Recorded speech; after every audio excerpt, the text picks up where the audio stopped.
नमस्कार, आप देख रहे हैं DS4 और मैं हूं आपके साथ विनायक कुमार। देखिए, होली बीत गई लेकिन होली के दिन संभल जो है बेहद ही खास रहा। जिस तरीके से संभल के अंदर एक मस्जिद की दीवारों पर साफ तौर पर बड़े बड़े शब्दों में लिख दिया गया कि जय श्री राम। आखिर जो है इस चीज को लेकर संदेश क्या देना चाहते थे और जिन्होंने लिखा उनके मंशा क्या थे। अब इस चीज पर बातचीत करने के लिए इस वक्त हमारे साथ बीबी शर्मा जी है, जुड़ेंगे, बातचीत करेंगे।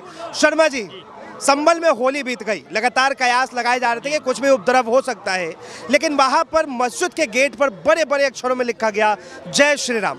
संदेश क्या देना था? संदेश यही देना था कि जीत हमारी हुई है। देखो, तुम डर के अंदर दुबक गए हो, तुम डर के बैठ गए हो और हमने तुम्हारे घर में घुस के तुम्हारे दरवाजे पे अपनी नेम प्लेट लगा दी है। ये संदेश देना था। लेकिन मैं मुस्लिम भाइयों को धन्यवाद देना चाहता हूँ, मैं वहाँ के हिंदू भाइयों को भी धन्यवाद देना चाहता हूँ जिन्होंने सभ्यता से तरीके से काम लिया और किसी भी किस्म का कोई दंगा नहीं भड़काया। मुस्लिम लोगों ने भी इस बारे में संयम का परिचय दिया और बहुत सारे हिंदू लोगों ने भी परिचय दिया, लेकिन कुछ जो दंगाई लोग थे उनकी मानसिकता किसी भी तरह सफल नहीं हो पाई। इसके लिए दोनों पक्षों को बहुत बहुत बड़ा बड़ा धन्यवाद है। पक्षों को, सिर्फ ना शासन को ना प्रशासन को। उन दोनों की तो मंशा थी क्लियर कि किसी ना किसी तरह दंगा भड़के, लेकिन उन लोगों ने रिएक्शन नहीं दिया। मुस्लिम भाइयों का बहुत बहुत धन्यवाद है कि उनकी मस्जिद में जय श्री राम का नारा लिखने के बावजूद भी उन्होंने विरोध नहीं दर्ज कराया, सड़कों पे नहीं उतरे। अच्छी बात है, ठीक है, वो तो चलो जैसे लिख दिया उन्होंने वो पुताई हो जाएगी, मिट जाएगा। लेकिन इन चीज़ों से मिलता क्या है, हासिल क्या होता है? कुछ नहीं ना। एक आपसी वैमनस्य तो मिलता है, कटुता तो बनती है आपस में। क्या जरूरत है? अगर आपका धर्म इतना अच्छा, आप अपने धर्म के बारे में अच्छाइयाँ बताइए लोगों को, तभी तो लोग आपके धर्म की तरफ आकर्षित होंगे। आज जो इस्कॉन है पूरे विश्व में फैला हुआ है, किस वजह से फैला हुआ है? श्री कृष्ण जी के बारे में बताया जाता है, पढ़ाया जाता है। जब लगातार उनके बारे में बताया जाता है, पढ़ाया जाता है, तभी तो लोग उसको इस्कॉन में आने के बाद श्री कृष्ण राधे कृष्ण करते हैं। बौद्ध धर्म था, 2500 साल पहले अकेले, सिर्फ अकेले गौतम बुद्ध थे जिन्होंने अपनी दीक्षाएं दी। जब उनकी दीक्षाओं का पालन करना शुरू करा, वो आगे चल के बौद्ध धर्म बना। और आज कितने देशों में फैला हुआ है? एक अकेले भारत को छोड़ के कितने देशों में फैला हुआ है? म्यांमार, थाईलैंड, बर्मा, श्रीलंका, सब जगह फैला हुआ है। तमाम जापान, चीन, सब जगह फैला हुआ है। लगभग एशिया लगभग सारा कंप्लीट है बौद्ध धर्म से। तो जब आप किसी भी चीज़ की अच्छाइयाँ बताओगे तभी तो लोग उसकी तरफ आकर्षित होंगे।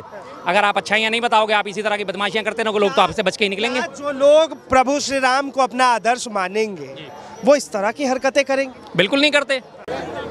हाँ जी, तो मतलब जो मैं बात कह रहा था कि अगर इस तरह से लोगों को जो आकर्षित नहीं करा जाएगा तो लोगों के मन में क्या गलत बात आएगी ना। आप अपने धर्म को खोलिए, उसे फैलावट दीजिए, उसे फैलाव करिए। जब लोगों को अच्छा लगेगा, लोग अपने आप आपके धर्म की तरफ आकर्षित होंगे। और इसमें कोई ऐसी बड़ी बात नहीं है।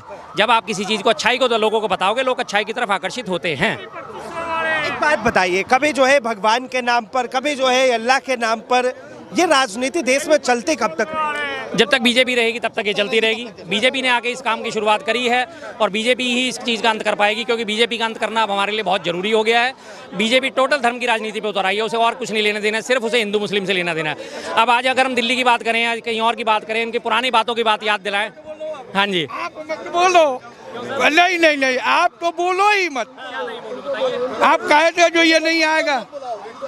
अच्छा पंडित जी, एक सवाल है, भागना नहीं होगा, भागना नहीं होगा। नहीं नहीं नहीं नहीं, एक मिनट सुनिए। कभी बोलते ही नहीं है। मस्जिद के दीवार पर जो है, मस्जिद के दीवार पर जय श्री राम का नारा लिख दिया गया, सही मानते गलत मानते? ऐसा है, जो भी लिखा है पहले तो उसका प्रूफ लाइए।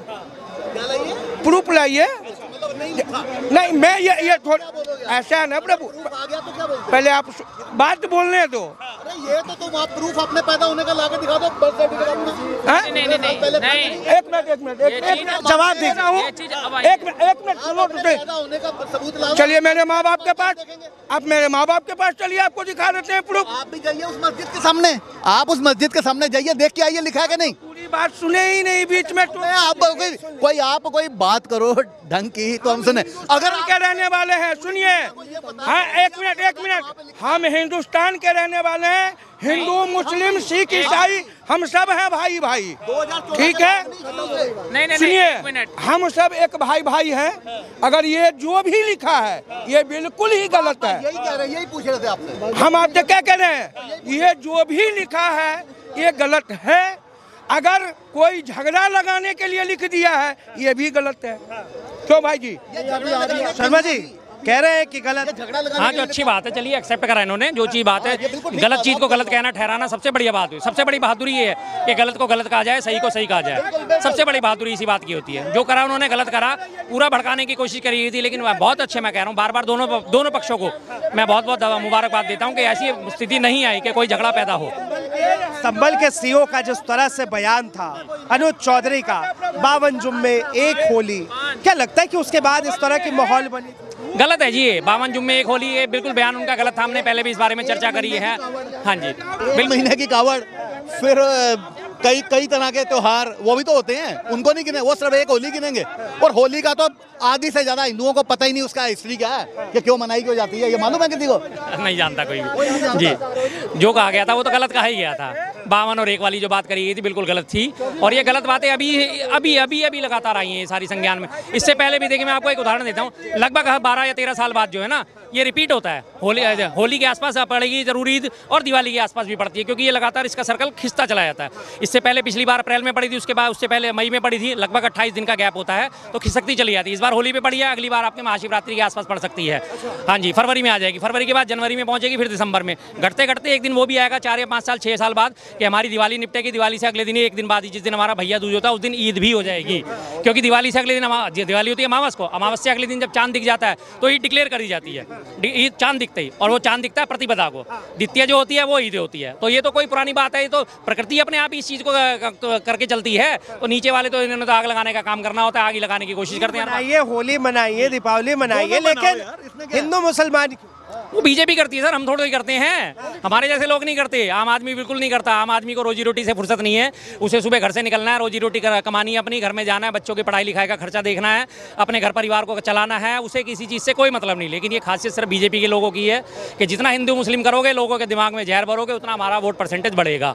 और लोगों के दिमाग में बात धीरे धीरे घर भी करनी शुरू हो गई है। जब लगातार आप एग्रेसिव मार्केटिंग करेंगे तो लगातार वो चीज़ें लोगों के दिमाग में घर कर जाती हैं, और उसका नतीजा आज ये देखने को मिल रहा है कि लगातार इस तरह की हरकतें देखने को मिल रही हैं कि मस्जिद को तिरपाल से ढकना पड़ रहा है। सिर्फ मस्जिद ही क्यों ढकी आपने? अगर रंग डालने वाली बात थी, ना तो आपने गुरुद्वारे ढके, ना आपने चर्च ढके, ना आपने जैन मंदिर ढके, ना आपने बौद्ध मंदिर ढके। मुसलमानों से ही क्या कलेश है आपका? और क्यों कलेश है भाई? सीधी सी बात है, नहीं होना चाहिए ना। और यही चीज़ सुभाष मोहल्ले में आपने देखी है, कल परसों में ईद के आने वाले टाइम में उन्होंने वहाँ अपनी सजावट कर रखी है। वहाँ के एक निगम पार्षद के पति ने सारी लड़कियाँ उतरवा दी। किस हैसियत से उसने लड़कियाँ उतरवा दी कि तुम ये लड़कियाँ उतारो? क्यों भाई, वो अपना त्यौहार नहीं मना सकते क्या? क्यों नहीं मनाएंगे? और तो ये जबरदस्ती करी जा रही है ना, खामाखा की बदमाशी दिखाई जा रही है। त्यौहार आप भी मनाइए, त्यौहार वो भी मनाइए। पूरा देश हमारा त्योहारों से भरा पड़ा है। त्योहारों की स्थापना ही इसीलिए होती है कि लगातार जो डेली रूटीन का काम है, बोरियत भरे काम है, उसके लिए बीच में एक त्यौहार आए, लोग मिलजुल के आपस में एक दूसरे से मिलें, सब बात करें। होली में हमारा क्या मिला जाता है? सारे गिले शिकवे भुला के कहो बुरा ना मानो, होली है, मिलजुल के मनाते थे सब। आज से पहले कभी ये कलेश नहीं, जब से बीजेपी आई है तब से ये कलेश होने शुरू हुए। इससे पहले कभी आपने कोई ऐसा फरमान सुना कि साल में 52 बार जुम्मा आता है और होली एक बार आती है? जबकि इससे पहले हर 12 साल में आप उठा के देखेंगे इतिहास, हर 12 साल में सर्कल रिपीट होता है। लेकिन कभी आपने कोई बयान नहीं देखा होगा किसी सीईओ का जी।